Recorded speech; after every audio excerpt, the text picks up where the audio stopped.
অমরপুরের বিধায়ক এবং পঞ্চায়েত সমিতির চেয়ারপারসন এবং অমরপুর ব্লক আধিকারিকের উপস্থিতিতে পর্যটকদের জন্য উদ্বোধন করা হলো অমর জীবন বিলাসবহুল টুরিস্ট লজ।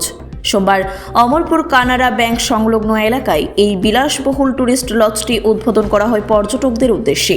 অমরপুর ব্লক আধিকারিক এবং পঞ্চায়েত সমিতির উদ্যোগে বিলাসবহুল টুরিস্ট লজটি উদ্বোধন করা হয়। লজটিতে রয়েছে বিলাসবহুল রাত্রিযাপন এবং ঘরোয়া খাবার। প্রতিটি রুমে রয়েছে অত্যাধুনিক ব্যবস্থাপনা। অমরপুরের বুকে সর্বপ্রথম এই ধরনের ট্যুরিস্টের জন্য ট্যুরিস্ট লজ উদ্বোধন করা হয়। ট্যুরিস্ট লজটির নামকরণ করা হয় অমর জীবন ভিআইপি ট্যুরিস্ট লজ।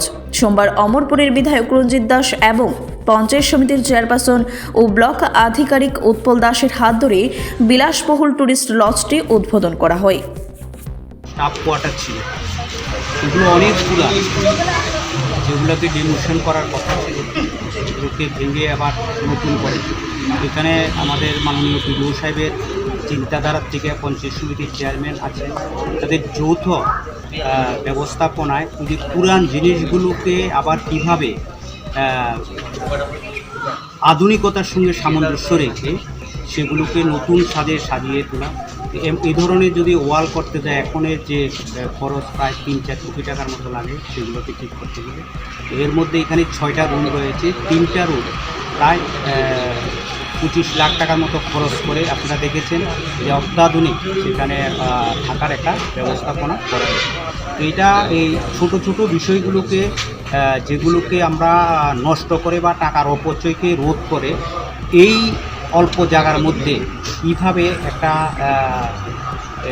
বাসস্থানকে বা পুরান জিনিসকে আবার নতুন করে মানুষের বাসযোগ্য করে তোলা যায়, সেটা অমরপুর ব্লকের একটা নিদর্শন। আমরা ব্লকের সমস্ত ব্যবস্থাপনা সেগুলো রয়েছে, সমস্ত যে ব্লকের পুরান যে ঘরগুলোকে এগুলোকে সুন্দর করে সেগুলো রাখা হয়েছে। একটা সময় অমরপুরে মানুষ আসলে পরে রাত্র যাপনের মতো কোনো ব্যবস্থাপনা ছিল না। এগুলোতে একদিক দিয়ে মানুষে তার সুবিধাও পাবে, অন্য দিক দিয়ে পঞ্চায়েত সমিতির একটা রেভিনিউ আছে।